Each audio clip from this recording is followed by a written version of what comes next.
On this episode, we catch up on Bethesda's long-awaited big updates and Rise of the Ronin, what games we recommend to parents for getting their kids into gaming, and we debate our best RPG game selections on the Pixel Picks Showdown. All this and more on the Pixel Parent Podcast.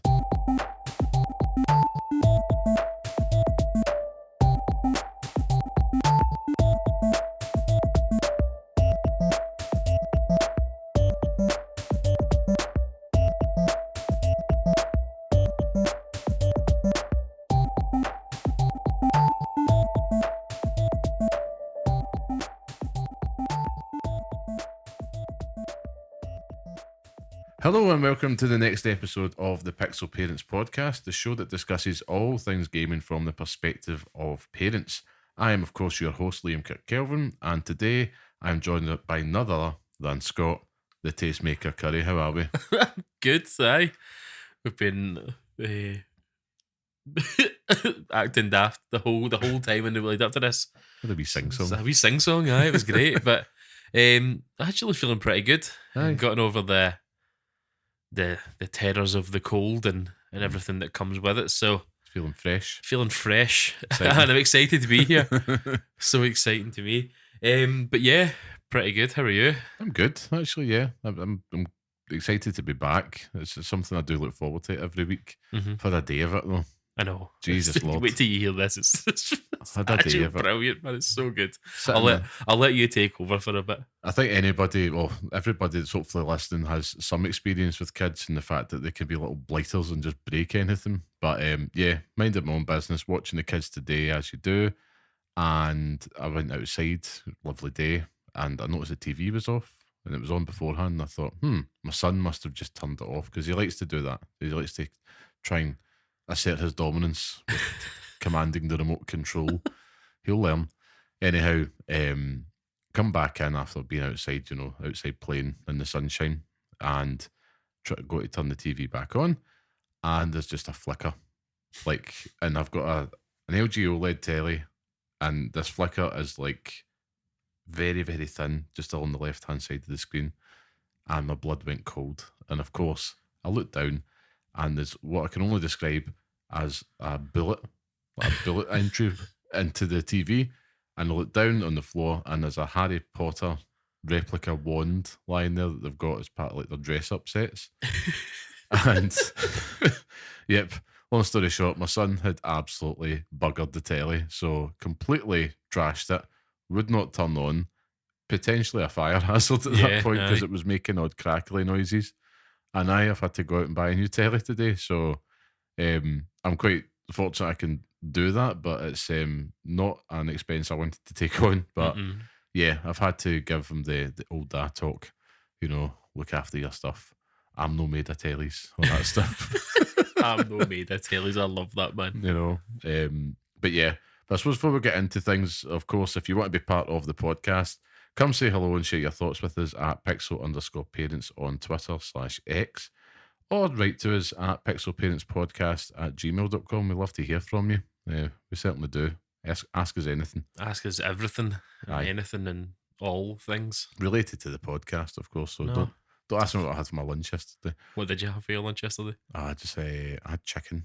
Chicken. Just chicken. Such gains. Such Gainesville, gains. Tennessee. I Over know. here. I know. It wasn't like plain chicken though. It was like I had breading on it, so it was nice. But I had chicken. But with that all the way, Scott, what are you playing this week? So we've obviously, kind of podcast listeners, we have been together the last few days, me and Mr. Liam here, and probably already having discussions about what we're playing and the perils of what I've been going through at the moment, because I'm again still in this crisis point where I have absolutely no idea what I'm playing at the moment. Yep. Switching games on, turning them off, frantically. But I have been finding myself, I really, really want to play Fallout 4. Really want to play it. Like everyone else. But it is also one of the most boring experiences that I think I could put myself through. I don't find any joy in it. And maybe that's part of the game, but there is I don't enjoy walking around picking up everything that I find. I can't get enough of that. Like reading lore from things. I'm just getting nothing from it. But Mhm. I also want to experience it. So it's kind of frustrating me that a game that, universally, I say universally, but has quite a high praise Mhm. for what we know of it and stuff, and obviously because of the TV show, um, I've kind of found interest in it, but again, no interest, first person or third person. You know, I have found myself when I'm playing it in first person more often than not, and there's something just a wee bit off about it. Yeah. Just bothers me with it. Um, I think when we last spoke, I can't even remember what I was doing when I done it, but and I haven't really got much further. I think I'd done the Corvega plant, and I was just running about like a blue ass fly, just doing absolutely nothing, doing everything and nothing. I've done the settlement and sanctuary, done the defenses, and then I've just been like, I've had my time with this. But then every day, without fail, I'll delete it, Uh-huh. and then a few hours later, I just download it again. That's the thing about the games though. Like I too have went back. I think when the next gen update went up, I thought check it out, and I must admit it was obviously I had only ever played it on PlayStation 4 Hmm. at release, and I put a fair chunk of time done DLCs as well. So I'm a big fan, and I'll come back to how you're playing it Hmm. because I'm just keen to find out. But it was great just finally being able to play at 60 frames a second. However, I've run into a problem, which is because I played it on disc, right? Now I'm playing it as a downloaded copy, Hmm. and I didn't get it through PlayStation Plus. I remember ages ago, I've seen it for like £3 or something, and I just thought, bugger it, I'll Yeah. just buy it. And so I'm playing it on that. Because I played on the disc version, right? Bethesda, I know you're listening. They definitely are, by the way, they're listening. But Listen to this. because it's a disc version, it's under a different SKU code. Right. So it's basically a different game altogether. That's what your PlayStation's seeing it as. So I actually can't transfer my like 80 plus hour save onto this next gen update because it looks at it as, well, you played the disc version, mate. This is the downloadable. That's So your ghost. I've tried to contact support, and I don't really think they're getting it. I'm quite surprised that they've that it's not been in the conversation more, because there must be more people like me out there Yeah. that's in the same position. Particularly, I know they got over the PlayStation Plus nonsense, Hmm. but I'm really like shocked. So I had to start it again. Went through it. I think I did all the usual stuff. I must have got about 10 hours into it, and I decided not to golden path anything. Just do nothing but side objectives. A lot of them I had done before because I did like all the factions and stuff the last time. But I had remember getting as far as Salem. I think I bumped into some Mirelurks, and I was just like, oh man, I'm just getting creeped out. They always did creep me out. But at that point, I put things down, Yeah. and I've since started Rise of the Ronin, which you were talking about last week, and you were spot on. Like, it's exactly the game that I enjoy and just love to play. Yeah. And it's hit me at the right time. I'm just happily going through that world, just taking things as it comes. Is it something I'm kind of toying with the idea that I might try and platinum the game? I'm not sure yet. We'll just see how big, because I have thoughts on it. Okay. I have thoughts which I'm willing to share here. I'm interested to hear these thoughts. Yeah, it's basically, these Team Ninja games are always kind of following that Neo mold, right? Hmm. I didn't really like Wolong, but Neo definitely had something. And the problem is, I think that they barrage you with so many menus within menus and systems within systems that you're kind of like, I'm just ignoring half of this. Yeah. And it very much feels every part, to kind of use the old tag, a double A game. But Hmm. I don't mean that as a bad thing. It's like, cool, it knows what it is. It's not got the polish of like a Ghost of Tsushima, nowhere near it. But I mean, the combat in it is better than Ghost of Tsushima. Like it's a lot more engaging. Like I feel Hmm. the peril Yeah. within it, and I'm Yeah. not playing it in the hardest difficulty, but I still, like, you can get your ass kicked in Yeah. this No, really easily, definitely. and Yeah. I did on a few occasions.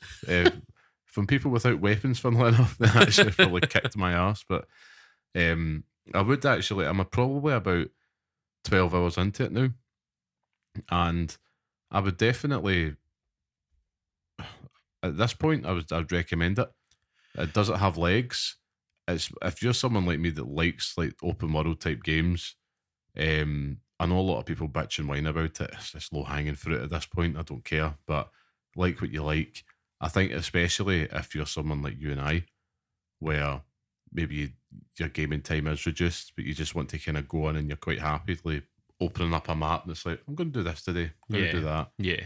It's really good for that. And the map isn't overly big as well. No, it's broken down quite well. So Aye. it's funny you should say it because in my weakness and being unable to pick up a game, I've finally stuck with Rise of the Ronin. So Nice. like I'm going to actually do it now. So I've managed to make my way through parts of it, and I've got myself this big stupid greatsword that I have absolutely no right wielding. But So the Odachi. no, it's literally called greatsword. I killed Right. some random character in the middle of nowhere and managed to get it. But it's finally, the parry mechanic in it has finally started to make sense. And Yeah.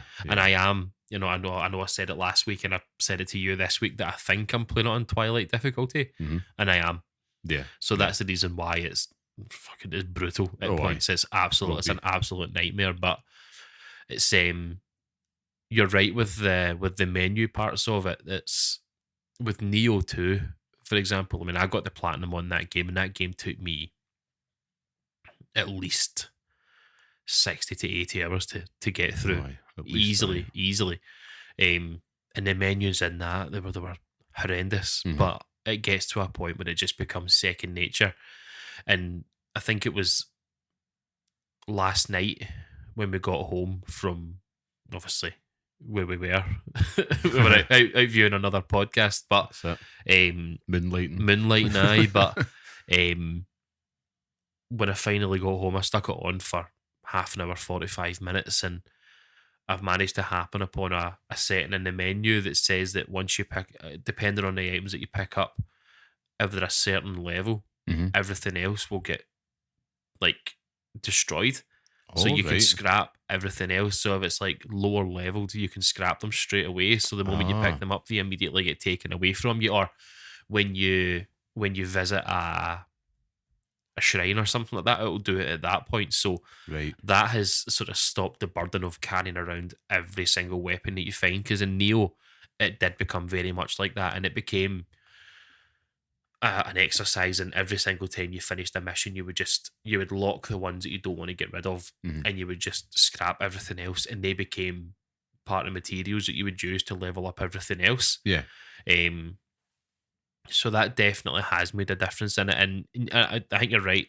It's double A is all hell, it's Mhm. and Yeah. that's not a bad thing. Sometimes that's just the kind of games you want to play. Mhm. Not Aye. every game can be, Final Fantasy VII Rebirth, or it can't be, other AAA titles, Yeah. that take years and years to come out. It's nice just to play a game that doesn't require much thought.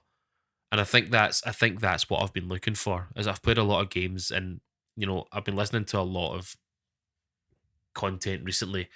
Obviously, we've spoken about Maximilian Dood on this before, but probably one of my favorite content creators out there. Like for everything that I enjoy, and he's come out with a spoiler review of Final Fantasy VII. So the ending, talking about that, and I'm not going to get into it, but one of his first points in it was that he's finished that game and he's found it hard moving on from that Mhm. to Yeah. find other games to play. And it kind of feels a bit like that to me when I'm playing other things at the moment. Is that nothing really compares to it, and I think I've finally gotten over that hurdle of it's not, and if I want to go back, I can go back. But for the moment, it's nice just to play something that doesn't require that much thought in it. Yeah. I still think it's nowhere near the combat and stuff in Neo 2 is probably still the best that I've played in a game like that ever. Mhm.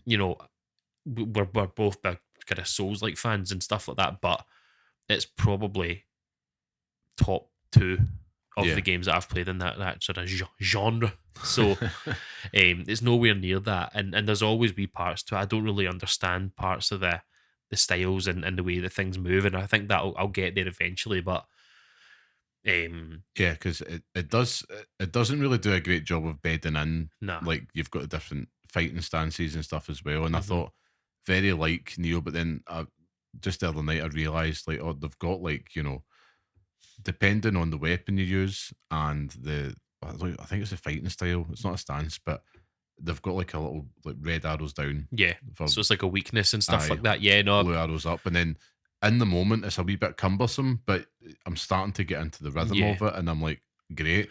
And then switching between your allies, which you Yeah. can do in missions. So you have mission opportunities where you can go co-op, but the computer will just have just like an NPC for you effectively that you're building a bond with. And if you press like L1 and up, you switch between them, Yeah. which has been a bloody godsend to some of Yeah. the boss fights. Uh-huh. But there is the odd difficulty spike when it does come to some of the bosses. Some of the bosses are laughable, but I'm just liking the fact that, like you say, is like moving on from, I think from Final Fantasy VII Rebirth, and I'm not going to go into detail because I feel like we spent episodes on Yeah. that, but Yeah. you were totally entranced in this world, Hmm. like tunnel vision all the way. Coming out of it, it's like, what now? Hmm. It's a bit like the feeling after for some people after watching Endgame, and it's like I just can't watch another Marvel film. Yeah. I'm not one of them because I'm a mark, but it's I think with Rise of the Ronin, it's hit at the right time, but it's making me think about the future, and we spoke about it before. Elden Ring is coming up, and I'm like, this could either be a good thing, because there is similarities there, like Yeah. you mentioned with the Soulsborne type series. But I'm also like, restarting the Elden Ring just feels daunting. It's actually It's putting me off the DLC yeah. slightly, Yeah. but It's true. I think that this week I have thought about doing it again, mhm, and I kind of got myself into a place, but then you start thinking about all the different areas that you have to travel to, all the enemies. It's just it's a 100 hour game. an absolute undertaking. It's Aye. mad. Um, but if you want to play the DLC, you'll do it. Yeah, It really does depend on how they roll it out because I don't know. I don't know. There maybe. might be an easier way to do it. They Yeah, might sort of level you up to get there, but if we've got new game plus characters, you'd yeah, think that there would be some form of shortcut yeah. to get But there. naturally, it's never really been that way with From Software games. With the No. old Hunters DLC, you still had to play through like 3 or 4 hours of Bloodborne before you'd even got there, depending on how fast you're playing it. So, I mean, I could take 3 or 4 hours, but I but think to get to to get Mog, to Mog, you have to level yourself up to get there, and you can get there quicker, but it's also then just trying to remember how to do that as well. And aye, there was something really good about when you played Elden Ring for the first time. It was all about, finding things and naturally sort of making your way through the game. It's like when you play like Breath of the Wild and things like that, you kind yep, of stumble upon parts of it, but you it need to be just it lost in it. just it just seems like a pure pain in the ass to do Aye. it again. Like I think the good thing about Rise of the Ronin is that obviously you've got horseback, but everything seems very sort of close together. Like everything's so close together, and you always get wee prompts on the map where things are as well, so you know where you're going most of the time. In fact, Um, actually, I would want to give a shout out to the the horse. horse, It's the right pace. yeah, and The it's right also pace. picking up items on horseback. Aye. You said it yourself. Picking up items on horseback is just it should be Quintessential. the norm for every game. Aye. The only thing that I would like them to change on it Mhm. is obviously they've given you opportunity to fly Aye. and you can Aye. use it, but I'd like it to be a bit more Batman-y, where Aye. you can actually You fly like up. you can fly up, Aye. like just. Obviously, I could understand why you can just glide, but But it's basically you're on a slide. You're yeah, just going down the way and left and right. But when you're in towns and stuff like that, you can use the hook and you can obviously sort of pull yourself in different directions, and that's pretty cool. But I'd like to be able to maneuver it a bit more. aye. It Even have seems like gust of winds or something yeah, like that. I yeah, think. And I know I'm going to say it, Assassin's Creed 2 did it. yeah, yeah, But there was other games as well that has that mechanic where you can just keep going. There's one at the top of my head, but I just can't Final picture it. Fantasy VII Rebirth had it Right, with the okay. Aye. chocobos. So it did. Aye, so So it it's did. just, but I think that's more the drawdown. That's more the sort of downside to it. But it's definitely a game that I do see myself pumping hours into now. I think that I'm quite happy to go back and play it. So Mhm. I think the crisis is over. But the Good. more and more we talk about Neo 2, I could quite easily go back and just take all the time to play that again because it's Rise of the Ronin, but turned up to 11. Like it's Yeah. it is balls to the wall hard, Aye. and it's I mean, I couldn't get that was the barrier for me. I was terrible at there's it. some of the boss fights in that game that are just a complete nightmare. But it's it's less about the good thing about the Neo games is that there's less. It's not an open world game. It's No. like episodes, and you can make your way through different levels, and they're brilliant. So maybe some point in the future, but for now at least, I'm quite happy just plugging my way through Rise of the Ronin. And aye, seeing where that takes me. I mean, I'm really pleased. Like it's everything I was hoping it was going to be. I'm disappointed that Dragon's Dogma 2 hasn't stuck. Yeah, But I will give that a go. I think I need a game like this to get me back up to speed Yeah. before I go into it. But I think right now it's just like the the pressure of the backlog kind of gets to you. And some people will, of course, might be listening, going, "Just play what you want, man. Just go." And it's like you have to be so selective with your time if it's not hitting, yeah, even if it's not game related. I'm the same with like a TV show. I could watch 20 minutes of it. It's like, nah, I'll just move on Yeah. because you know it's so precious to you. Mhm. So you're wanting that quality to come through every time. If it's not vibing, it's not vibing. I think you we've know? spoken about it on this before. I mean, obviously we do this podcast as parents, Yep. and everything that we do needs to have value. Do you know what I mean? Like time isn't time is it a commodity? Is that what I'm trying to say? Or it's not a commodity anymore? Um, Words fail me, but time you Yeah. can't really waste time now. Like, I can't be sitting and play games in my pants at 3 o'clock in the afternoon before my work. Do you know what I mean? Like it's you could dream of it. I but could yeah. dream of it, but it's time that we get now. If it's only an hour, 2 hours a night, it has to go towards something that you're really going to enjoy playing. And Aye. we've obviously had a few days or a day this week where we both jumped on and played Call of Duty and FIFA, and it felt like that. Yeah. It yeah. felt like I've had my time with those.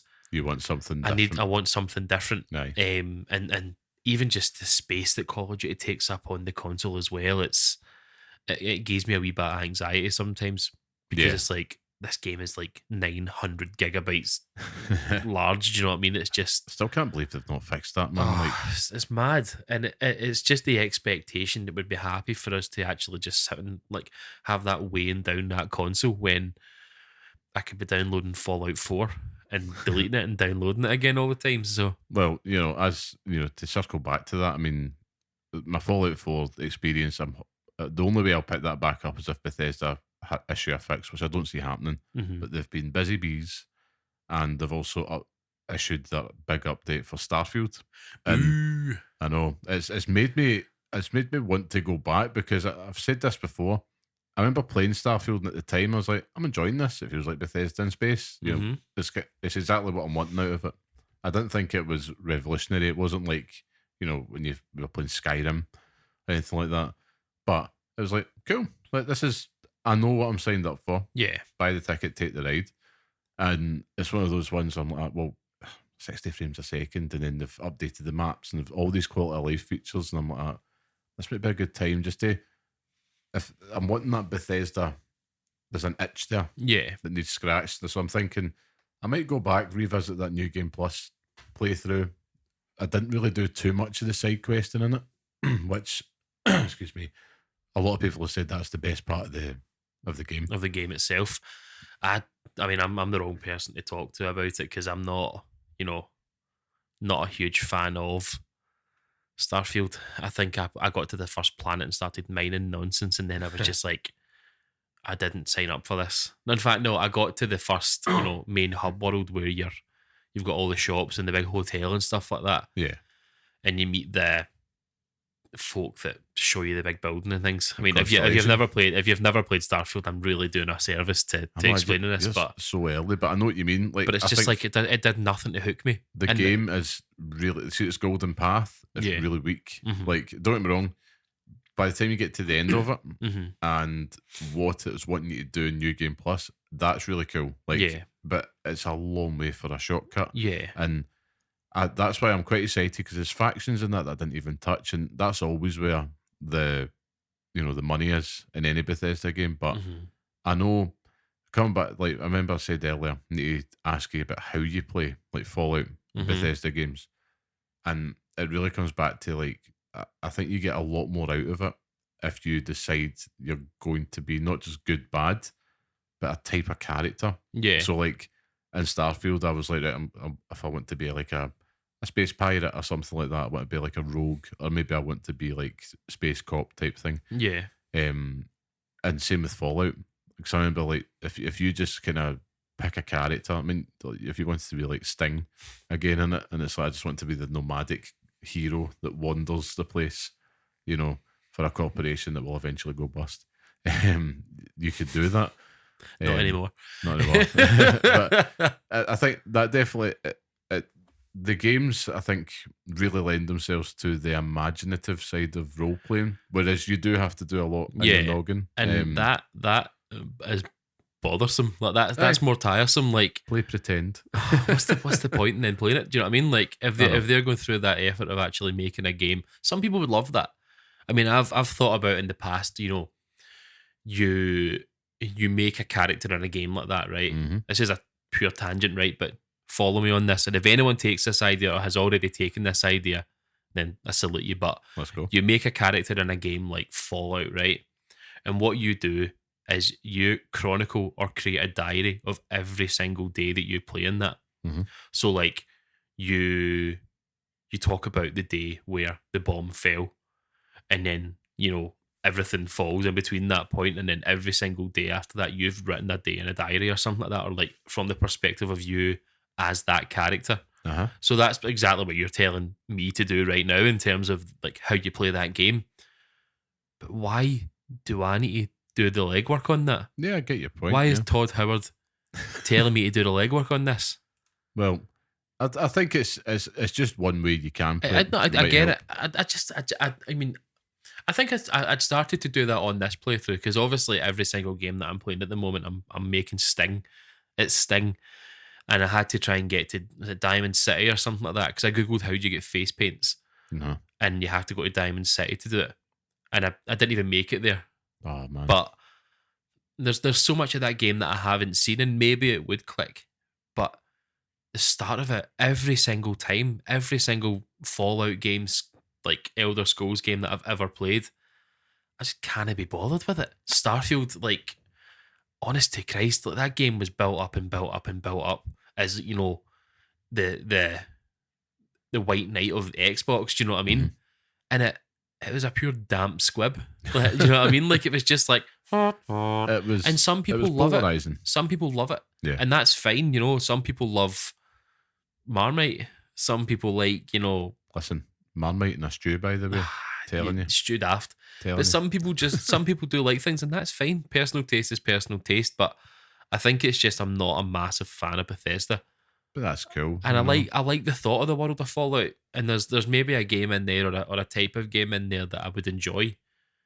But the way that the Bethesda make the games for that world just irks me. Yeah. I don't enjoy it. And I was reading a lot about, you know, Fallout 76 because we've both never played that. I mean, you talk about like having time. Yeah. No chance. And it's you know, reading stories about that game, it's basically just, you know, Grand Theft Auto Online, the RPG version, you know, because you create. I saw somebody who had made a shop. Mm-hmm. They literally made a shop where you can go in and you can buy stuff.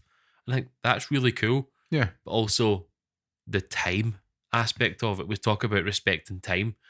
Why do I have to create my own fun in that? Like I just games are made and I want to enjoy them in that way. I don't want to have to make my own fun and playing them. And that's fair enough. It's like you just at the point where maybe you demand a more immediate satisfaction. I do demand satisfaction. I'm a consumer, not a... Yeah. I don't know, but I've downloaded it again. So next week I'll have played it again and downloaded it and deleted it. So all else fails, just go back to the Elder Scrolls. That's all you have to do. I don't even like that. I don't even like them that much either. How dare you, I know. sir. How dare you? And honestly, everyone come for me because I just don't like them. Well, it's you this week. What was it I did last week again? I can't remember. But yeah, I had my heel turn last week. Oh, it was Fallout New Vegas. Yeah. Mince. Aye. Absolute mince. It looks like mince brown. Aye. I don't enjoy them. And that's my 2 cents on the matter. Well, Well, if you're a part of that angry mob that wants to join me in coming for this man, then just let us know. Let us know. I'll get my pitchfork and torches.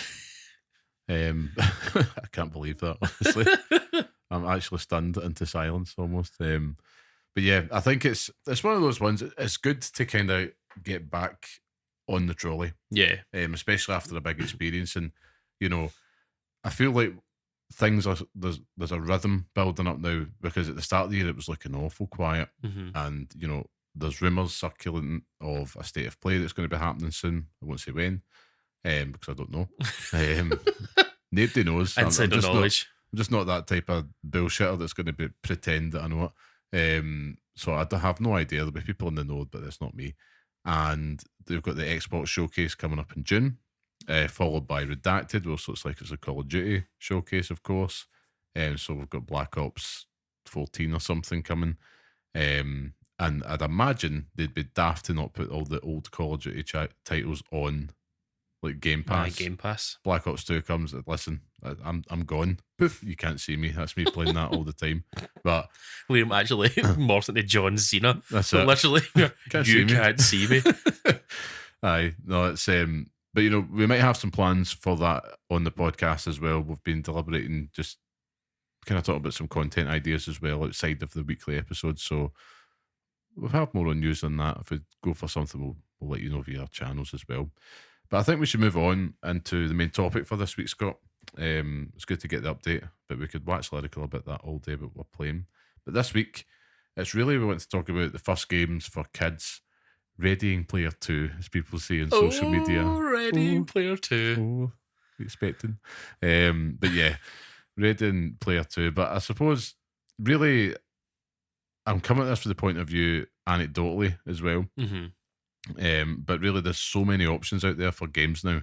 Like, if you looked at when we were younger, right, and this isn't a back in my day part of it, I suppose it kind of is, I feel like the options were a little bit more streamlined. You still had many platforms and stuff, but if, video games felt like a very kid thing to do Yeah. outside of like, PCs and stuff like that. So if just like, all right, get them Sonic, get them Mario. I'm wondering if there's more options than that these days, because Sean, cut that out again with the Hadouken. I've done it again. You write that down. When was it? It was 32 minutes in.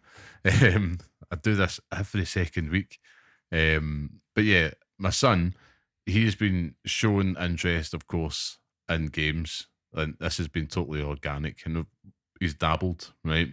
But it's like, I don't want to force it.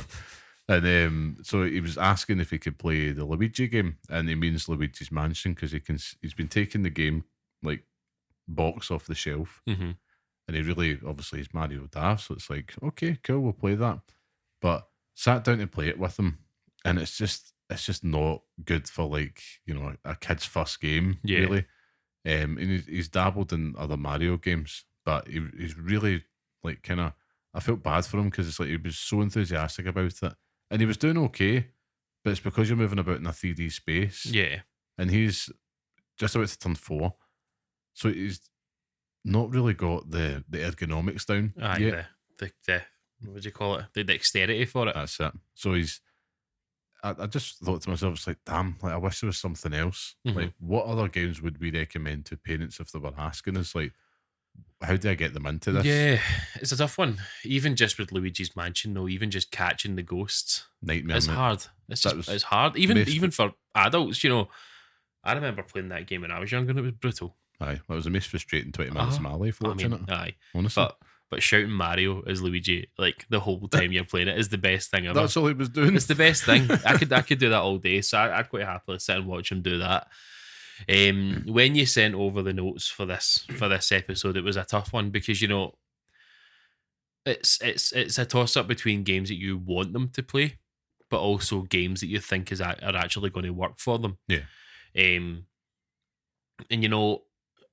you immediately start thinking about games that you played when you were younger, and you've obviously spoken about get them Sonic and get them Mario. Now, I came from a family where my mum and dad could not have cared less about games. Mhm. It was my brother who actually got me into them. I think, one day I just remember getting a Game Boy, one of those big grey Oh, old aye. ass Game Boys, Aye.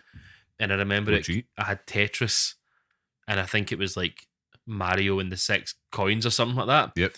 I remember playing them to absolute death. Now Tetris, there's not much thought in that. You're obviously thinking about where you're placing the blocks, but at that age, you're not. You're making lines and it's cool because they Yeah. go away. With So good. Mario, I mean, I think that's probably one of the harder Mario games that I had.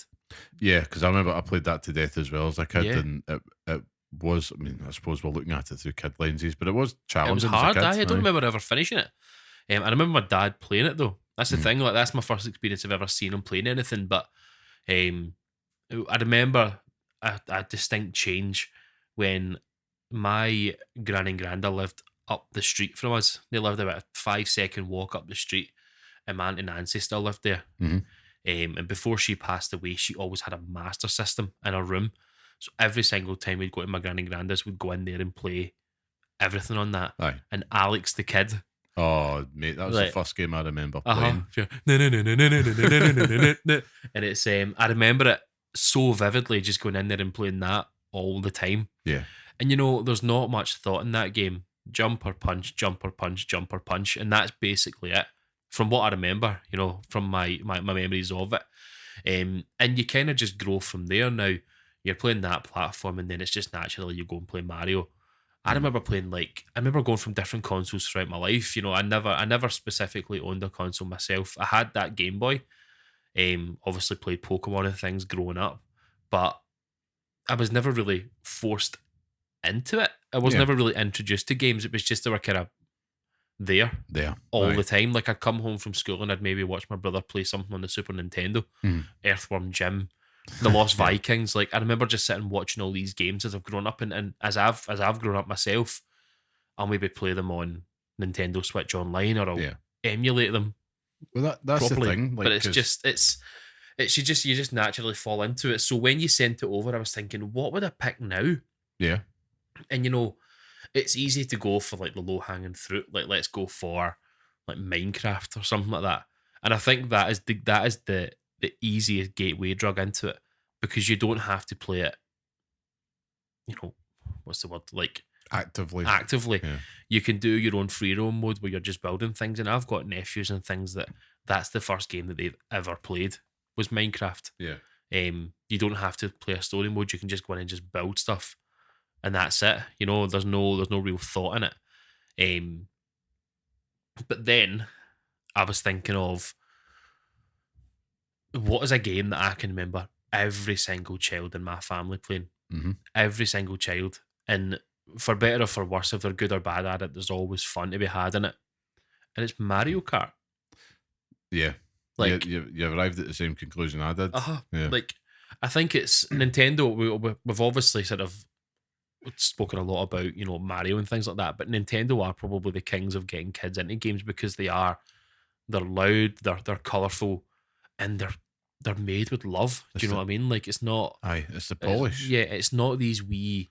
I mean, obviously, kind of kudos goes out to developers and stuff who make kudos. It goes out to developers who make games like your Peppa Pig games or your Paw Patrol games. But these games are a dime a dozen.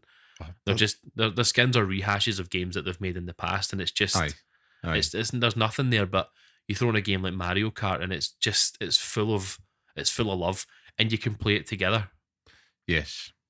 I mean, that's what I ended up doing. Like after the Luigi's Mansion thing, I did take the route of, right, I've got the Nintendo Switch Online, so I booted up Super Mario Brothers 3. So I thought, right, 3D, because I tried them with that. I tried Mario Odyssey, too advanced for them. Like you couldn't even, because I forgot you have to put the camera. Yeah, and again, I just didn't have the patience. I was like, oh my god, and so he wasn't having fun. I wasn't having fun. So I was like, right, why don't you try this? Because he's played Mario Wonder, and the assist mode in that is fantastic for young kids. I really recommend it. But I thought, right, well, why don't we try a game that Dad played?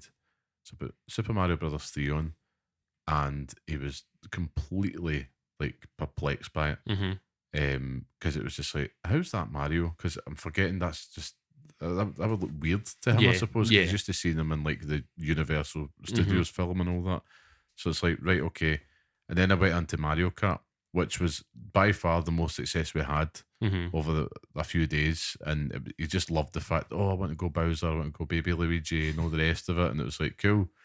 And he was actually not bad at it. Yeah, I mean, listen, I'm not going to sit and play. He's good at Mario Kart. It's actually he could steer yeah. and he could go forward, and that was it. And he could have fun. Mm-hmm. And on 50cc, and it was just like he says, you can pick that up. My wife even joined in, and it was just the fact it's such a good pick up and play game. And I'm like, Mario Kart 8 Deluxe is actually one of the best games ever made for Yeah, families. Really, yeah. it's just absolutely fantastic. There's families that I know that don't play games that have a Switch for that, Yeah, just in case. Like, it's it says it all. like it's just it's so easy to pick it up, and it is. Every single member of my family, I think, thinking about it now, probably own a copy of that game. Mm-hmm. Like, not even just Mario Kart Age, even just Mario Kart in general. Because I remember playing it in my youth. You know, like playing it on the Super Nintendo. I remember having Mario Kart Double Dash and stuff as well. Like, Yeah, that was the king. But loved that game. it is Wasn't just the best received, but I loved that. I game. loved it. But I think if you're looking at games to recommend, that is just it's a total slam dunk. Yeah, It's easy, and I think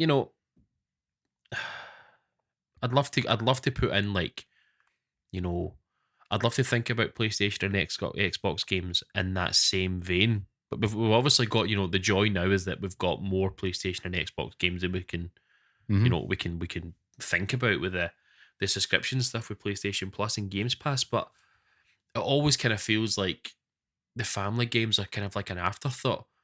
Yeah, Like we obviously we spoke about mascots in the last episode, and it's funny how both the mascots that we picked come from the exact same generation of consoles. Yeah. Like, still wish I picked Master Chief. But... Well, it's true. But coming out with a mascot now, like, there's no real games like that anymore. Nah, and I think we should really add the caveat is that we're talking about, probably kids between the ages of maybe 3 to 6. Yeah, because I think specifically. once you get to 5 and 6, you start to develop that dexterity. Like, I've got a nephew now who's that age, and before, sitting watching him play Mario Kart, it was like, oh, fuck me, man, like he's pure shite. But it's watching him now, he's battering through everyone. Aye. And it's just on the same loop, just playing the exact same things over and over and over again. And you're starting to see where, it develops. Yeah. You're starting to see the interest in it develops. He's got a Switch now, his own Switch, so he can take that wherever he wants. And even just having, the Switch, the Switch Lite, was it, that didn't have the Joy-Cons and stuff. It was all attached together. Like, that's a brilliant piece of kit. I think that Xbox and PlayStation have missed a trick not having handhelds, because I think that handhelds it's easier to get a child into it holding it like that. Yeah, and I suppose, some could argue the Portal, but that's different. It's really niche, to be honest with you. It's got a niche. Feels a bit swanky to hand to a kid. Like, I wouldn't like to, let's say, like the OG Switch or even a Switch OLED. Like, if I had to give that to my son, they dropped it, broke that like he broke the TV, I'd be absolutely fuming. But you're right, you need something like the Game Boys back in the day. Like, they were big, thick bricks of plastic. Like Nokia 3210s, you know what I mean? You could bounce them off the walls. And you would get, get a Game Boy Advance like every few years, or that was Game a Boy solid Advance one. SP. You would get, like, I think it was natural and easy when you were growing up that handhelds were your way into it, and then it just became, you gradually just got into it more and more. But I do just think that for console, for your big consoles anyway, there's just a lack of games in there. Yeah, the last one I can think of is, Little Big Planet or something like that. Maybe even like that. Astro's Playroom or something, but it's a tech demo at that point. Do you know what I mean? Like, it's just like, Astro's Playroom, I think that'd be like, when you start to move up from beginner, the stabilizers come off. And I remember going through the PlayStation Plus collection, and I was just thinking, like, they're not really being served. Mm-hmm. Because I remember there was a Paw Patrol game, right? Trash, Yeah. absolute trash. Yeah. Don't recommend it. But playing that with the kid, like you could press L1 to take control off them, which Mm-hmm. is clever. But they end up just kind of there's no agency for them, No. and that's what you're wanting them to do Yeah. to kind of get the feedback to understand. All right, if I do this, it does that, and I just that if they're showing an enthusiasm about it, any way, shape, or form, you're right. It's like Nintendo is king for a reason. Mm-hmm. And I suppose like you get Nintendo adults like us. Yeah. It's like cool. I'm going to turn up for like every big Mario game and Zelda and all the rest of it. And I suppose like Metroid, if the Metroid Prime 4 never does actually rear its head. But it's serving all of us. It serves the whole family. But in terms of recommendations, the only one thing I could think of was Sonic Mania. So I'm like, Sonic, you're effectively just pushing in a direction. You are pushing in a direction, but also not. Like you have Aye. that when you played Sonic back in the day, like first the Green Hill Zone, Yeah. but then you got to the Marble Zone, and it's like you're having to dodge, like everything's moving around you. Do you know what I mean? You're having to jump over like lava blocks and stuff. Very true, but I mean, I think they'd quite happily just sit and play Green Hill Zone constantly. Well, that's the true. thing. Aye, it's just I think there's a barrier there, but I mean with Mario and stuff as well. You know, you're obviously having to time your jumps and everything too. So I think it's fair. I mean, it's worth talking about because I mean there will be other parents listening and they'll be thinking about that, and I suppose it's just really like Nintendo as the recommendation. I know Mhm. like Switch 2 is on the horizon, and I Yeah. would love to just purchase a Switch 2 and know that he's going to grow into this console, and it's something as well that I've got the OG Switch there that I can hand over to him and be like, off you go. You know, you can just figure it out on your own because you forget how terrible you were at games as a child, Mhm. and a lot of it is problem solving. It really is. Like you do have to have that experience of figuring it out and getting better at it. Like I even think back to this old James Bond game that I had on the Game Boy, and I had no idea what I was doing. But even though I would probably be playing the start of it over and over again, I still came back for more. And I can't say that I mastered it, but it was still a good experience. Yeah. You know? I mean, speaking of James Bond games, I never completed GoldenEye until last year at some point. And I had that on the N64 and I played that to death. Aye. It's just, obviously the majority of the games that we're talking about are from Nintendo. And I think there's one enormous glaring omission that neither of us have brought up. Right. And it's at that age, it was like crack. Obviously the Pokemon series. Oh yeah. Yeah. Now, when we were younger, you just I don't know how you knew what you were doing, but you knew what you were doing. The playground. And it was just a phenomenon. Like, it was just, I remember getting it, Pokemon Red, and unbelievable, man. Like, honestly, I pour one out. Oh gee. But I was just thinking about, if we're passing on games and we're recommending them for the kids to play, and if we're looking at kids at that age range, maybe like your Let's Go series. Well, it's funny you bring that up as well.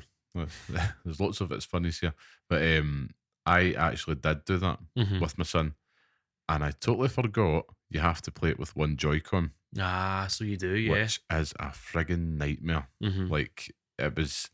Also, I was like, this is perfect. You can get because he was showing an interest in Pokemon, and I thought. And he's like, "Can I play the Pikachu game?" And I'm like, "Cool, let's go Pikachu." But I ended up just having to chaperone him throughout it because I'm like, "I'm sorry, bud. Like, it's just not really. It's a bit too advanced for what you need it to do just now." And don't forget, like he's just about to turn 4. So I mean, Yeah. it's a really difficult one because you're really talking about very small piecemeal experiences. So maybe it is just like you will have to do couch co-op with them anyway. Yeah. But I mean. In terms of recommendations, Mario Kart and Nintendo in general is still king. Yeah. I mean, there's going to be something in there, and even if it was just kind of going back to a semi-retro 2D side scroller or something, or even like the Mario Wonder games and all that. Princess Peach, I know you mentioned it wasn't great, but Nah. the kids would probably still find something to enjoy. Yeah. Maybe I think Yoshi's Woolly World, stuff like yeah. that. I'd obviously since the podcast is going on, I've tried to be a bit more professional and actually make notes Uh-huh. before kind of bringing it up. But I think that from my own experience, because obviously the little one got into Sonic big time, Yeah, and initially trying to get her into the older Sonic, so played Sonic 1, Sonic 2, and it's there's something about those games that we love yeah, from a nostalgic point of view, but it just doesn't register on her side, fair and enough. registered as a younger child and things as well. But I think that as these games have got older, and Mario Kart 8 as an example, it's full of life and it's full of color, and even if you're not first, there's always stuff to see and stuff to do in it as well. You Yeah, know what I mean? You could always get a blue shell, can't beat a which is blue the shell. best. You could always get, the bullet bill and you can fly yourself through it, Mhm. So it's there's definitely other games out there, but the minute you sent it over, it was definitely the first choice that I had. Well, I don't disagree, and hopefully as time goes on, we would dive into it a little bit more as well. But if you are thinking about getting kids into gaming, that you have it, we recommend Mario Kart 8 Deluxe and just Nintendo in general. They're just the kings at it, Mhm. and fair play. But that moves us on, of course, to our next segment, and it's time for the Pixel Picks Showdown, where each week we pick a game from a chosen theme and decide which one deserves to live on in the hallowed Pixel Picks list, which is our definitive list of the best games we recommend to pass on to the next generation of gamers. Exactly what we're talking about. So, last week's team was mascots, you mentioned before, Scott, and it was Metal Gear Solid 4, but it was Solid Snake, really, that took the crown there, becoming the latest addition to the list. And in this week's showdown, we're going to be debating what RPG game we think should feature on the Pixel Picks list. And I should add the caveat, we're going to leave JRPG out of this and have a different week's episode to talk about that on that, Yeah. because there's so much within there, and we want to give it the right focus. But as always, last week's winner goes last, which I believe was you, Scott. Me, thank God. So let's just get to it, I suppose. So I've had a good ponder about this. I suppose out of the two of us, I'm probably the most susceptible to an RPG because Yeah. I'm probably a little bit more fantasy inclined, Mm-hmm. for all the wrong reasons. That's not a badge of honor, folks.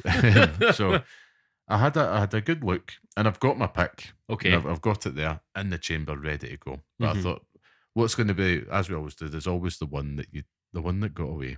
So the one for me, I did have my thinking hat on, and this week the one for me that got away, I nearly picked, was of course the Elder Scrolls Mhm. Oblivion. Yep.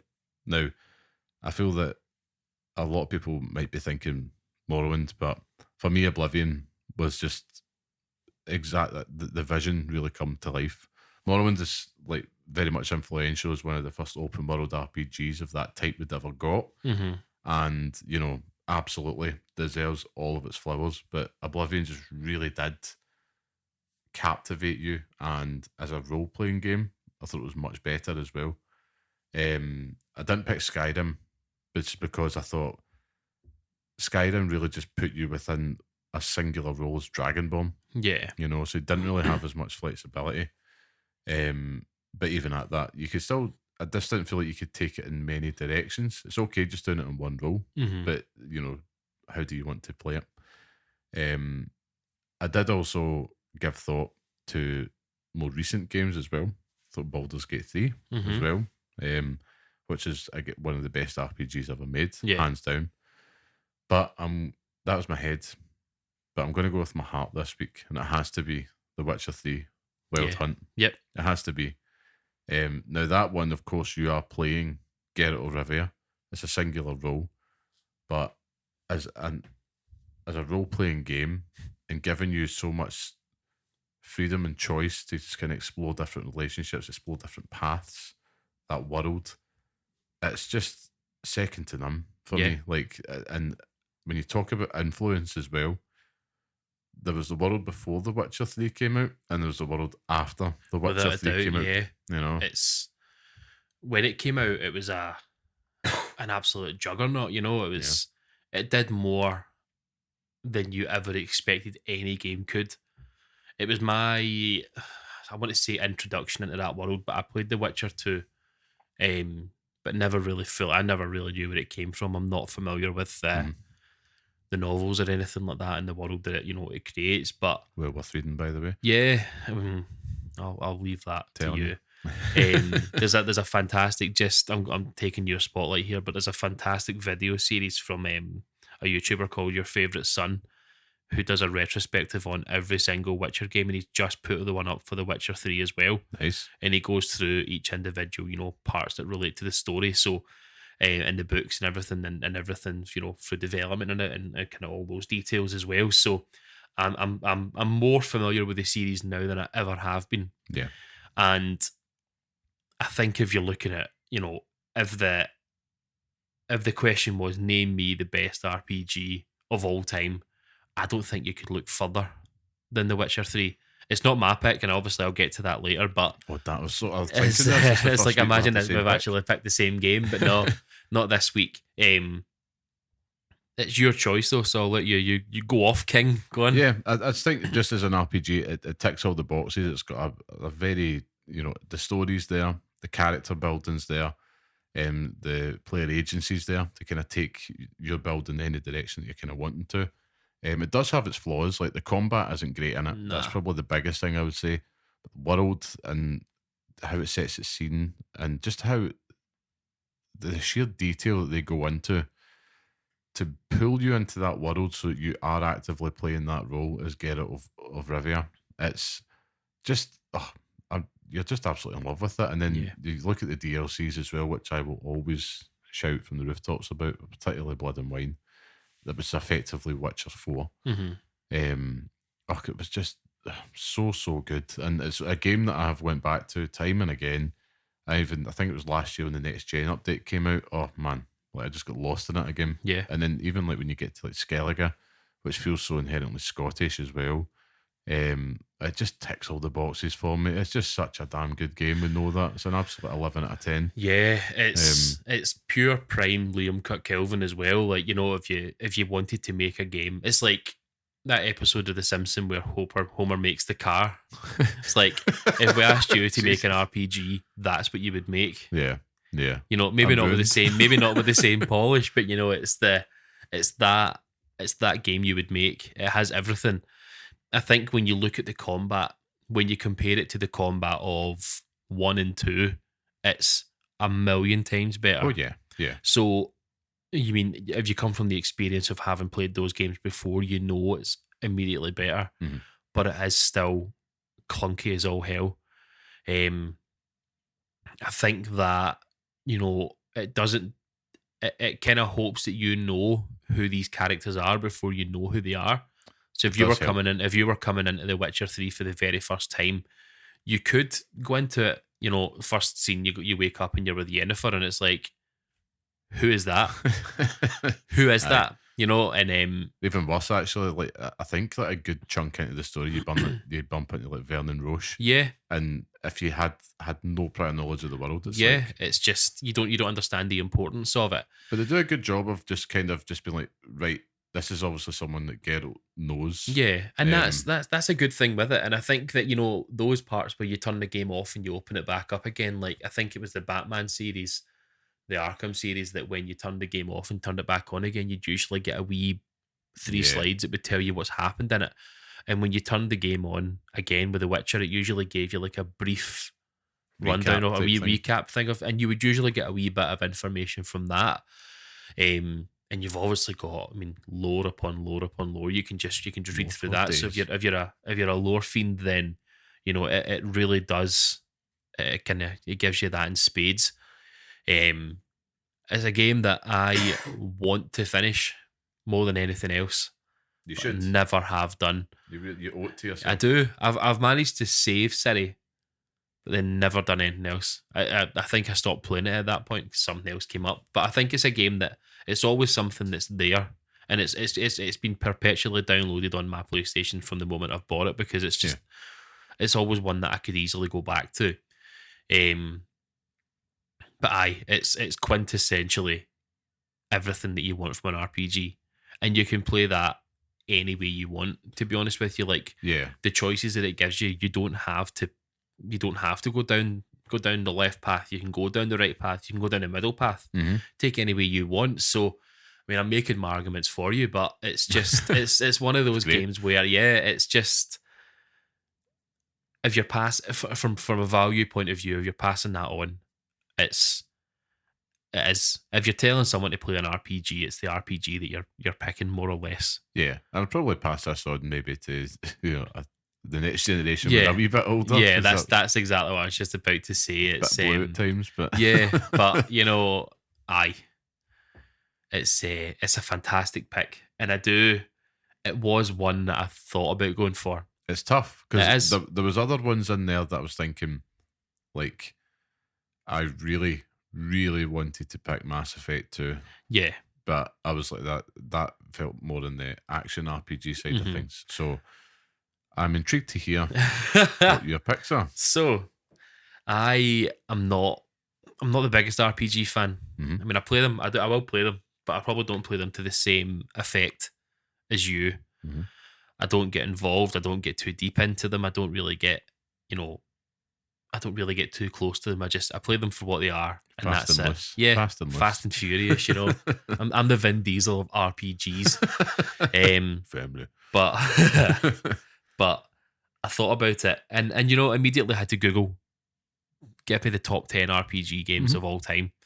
So I made a list of the games that I thought I could have picked. Okay. Right, and I'm going to give you those, but I'm going to leave one out, and you'll know from what it is, right? So these are games that I could have easily picked. So I went for, obviously, your Final Fantasies. Right, you've obviously got 7. This has been before I said exactly the exactly right. So I've got a soft spot for them, but that can't pick those.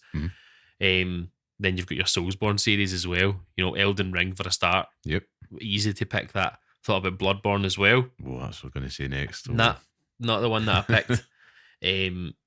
Persona 5. Yeah. Played a lot of that.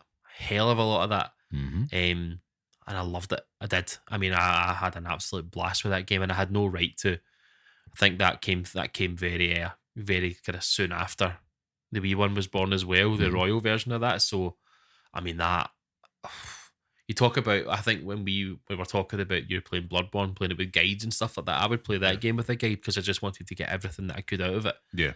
And it never felt like I was cheating myself out of anything as well. No, use it as a tool. Yeah. And it's an amazing experience, but it is also, you have to be really, really into it to get out of it. And I don't think I could play any other Persona games because I don't think it wouldn't. I'm not tempted by them, but it's also a JRPG. Exactly. I've handicapped you this week. You have handicapped me. It's actually difficult. So the final two, it came to these two. And it's two games that I have absolutely no right enjoying, but they hit me at a point where I bought them and I thought, I'll try it and see what happens. And those are the games that, when they hit, it's the best feeling in the world because you have absolutely no right enjoying them. So the first one that I'm not going for, so this is number 2 in my list personally, right. Disco Elysium. Okay, I actually did think you were going to pick that, but okay. It's fantastic. It's written so well. The dice system in that as well, introduction to that kind of gameplay.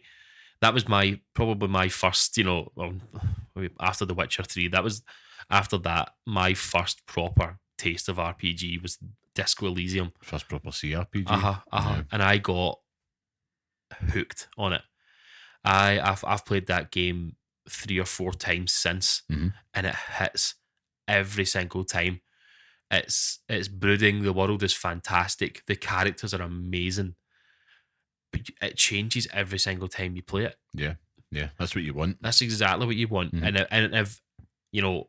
if the main tool of this was to pick a game like that, then I wouldn't have been sad to have picked Disco Elysium, but it's not the choice that I made. I think I know what you've gone It's for. Baldur's Gate 3. 3. It is, and it's such an easy pick. I am not A juggernaut. I am not into these games though.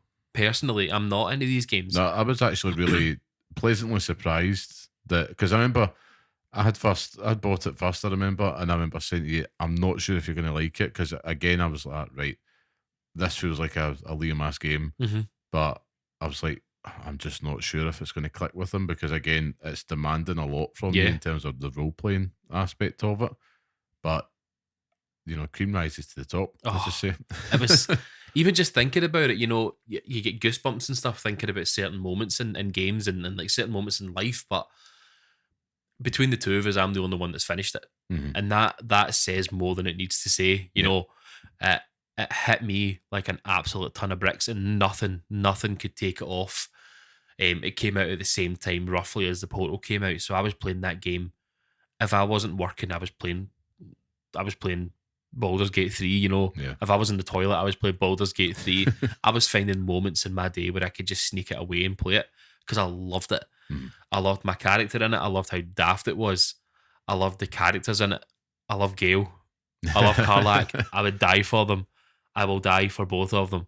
And I have done in many, many, many ways. Yeah. But it's incredible. And as I say, I've got no right to enjoy it because it's not a game series that I've ever been involved in. It's not a type of game that I would ever get involved in, and it's maybe not something that I would ever play again because it was lightning struck and that was it. Yeah, and it commands a lot of your time. I mean, I'm just down a rabbit hole with that, so I never finished it. I'm like, oh, look at that! It's shiny things all over the place, and there's probably so much in that game that I've missed. And that's why they make them like this. But it's just, it's. I think that positives and negatives for it. Because if you're talking about negatives being combat and stuff for The Witcher, you have to enjoy the freedom that Baldur's Gate gives you. Oh yeah, I mean, I think I definitely I picked based on what the game means to me, like with The Witcher 3. Yeah. It's a very seminal game for me, and I think it's influencing Baldur's Gate 3. Very nearly did pick it, but we're not that far removed from it. But it will have a massive influence in the game, in the games industry, because you're seeing the success that it got. Yeah, rightfully so. I think I've tripped myself up because I did say, when you look at it as a role-playing game, like that just gives you infinite more directions. So in Witcher 3, you're playing a role, as opposed to you can pick a role, because obviously it's based on Dungeons and Dragons. So, I mean, these are both like 2 11 out of 10s. Yeah, like if you're going to hand, there's not a bad pick here. No, there's not. But as much as I do think The Witcher 3 is fully deserving of this list, I would have no qualms with putting Baldur's Gate 3 in over it, just purely because when it comes to the role, and the role-playing game, this is is quintessential RPG, And I'm not a D&D player, but I do have like my brother-in-law and friends that are players of it, and I had asked him, I was like, how close is this to the D&D experience? And the answer in all cases was it's pretty damn close, which is impressive. Really impressive. It's also like a gateway drug into that world as well, because you're always immediately like, I could get into that like big time. Oh yeah. It's just, we both experienced it ourselves. I think Act 1 is brilliant, for forgetting you sucked into that world, and teaching you the ropes in terms of the combat and how you sort of interact with the world and the characters within it and stuff. As you say, impeccable. It does, fall short in Act 2 and Act 3, but Act 3, I liked Act 2 because it was, contained. I suppose Act 3, it does buckle under its own weight, and there's a lot more bugs and glitches as well. Yeah, I think now they're ironed out. I think when I completed it, they gave it an update, and it did. But even just you're obviously not there yourself, but that last maybe 2 or 3 hours when you're getting to the business end of that game, it's it's brilliant. Yeah. And it's constantly throwing these choices at you where you want to go this way. I've arced my hand to the left for if you're listening, obviously. And this game just says you could go to the right actually. That's and it it. just completely changes everything, and you're like, okay. Yeah. Like, do you know what I mean? Like, just take my hand and take me with you. Obviously, same issues as The Witcher, whereby I would not be recommending that to children. Oh, absolutely. Especially for the first 5 minutes where you're creating your character and you can give them a massive bobby. But, you know... But this is just for the net. This is like a time capsule, this list, I should add, right? Yeah. So it's not, you know, let's put this in every primary school. It's just like... you know, if you're just so happen to be the next generation of gamers, I always think of like my nephews when I'm thinking of this list in particular, as opposed to like my son and my daughter. But I think Baldur's Gate 3 is the winner here. You know, I'm sure you'll agree, of course, since you picked it, but it's just the fact that when it came to player agency and the freedom of choice, that's what you want in an RPG. It was to the point where it was so liberating, where you were like, in other games like Witcher 3, admittedly, there was you're still kind of gated within either not so much binary choices, but it was very much like you can only do this or that. Yeah. Whereas Baldur's Gate 3 invites you to think outside the box a little bit. And then, oh man, it's just the way that the characters are developed and how you develop your own character. And like I said, no two playthroughs would be the same. No. Like I would have a very different experience for you, and I'd also have a very different experience to myself the first time round. Yeah. Which, you know, yeah, Larian and everything they did on that game, absolute kudos. I think was obviously yet to feel its influence. But I mean, the Baldur's Gate series has just been so influential across the board anyway.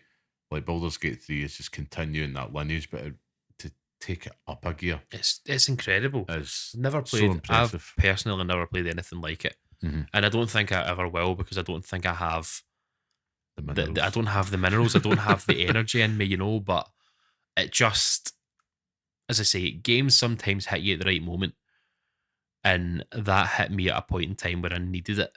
And as I say, it had absolutely no right being as good as it was for me personally. Yeah. Obviously, the people that make it, the people that have made it, Larian, have obviously done an absolutely incredible job with it, and they've got every single ounce of praise that they deserve from it. But it's just, as a complete, Well, there you have it. We have our winner. So congratulations to Baldur's Gate 3. You are on the Pixel Picks list as our best RPG game. I'm going to get you next week. It's coming. It's not happening. It's not happening. It's the Roman Reigns of the Pixel Picks list now. I need to finish my story. Do it. But yeah, of course, as always, thank you, of course, for tuning in and listening to us. And of course, that brings us to the end of this week's podcast. So again, if you like what you hear and if you enjoy the podcast, leave us a wee 5-star review. It helps us out, really makes a big difference. Even if you're leaving a 4-star review, I see you on Apple Podcasts, still makes a difference. We really appreciate it. I'm only kidding. Of course, if you want to follow us, I'm on Twitter at Carmelite. Scott, where can people find you? I can't remember. It's Llamaman 91. I'll remember it 1 week. One week you will get it at Llamaman 91. And of course, thank you to our producer and the music man himself, the talented and handsome Mr. Sean Murray. Thank you, Sean. We love you to bits. So handsome. He really is. And of course, you can listen in to the next episode on your podcast platform of choice. But that brings us to a wrap this week. So thank you for joining us. And until next time, stay safe, stay sane, and thanks for listening. Thank you. And go and play Alan Wake 2.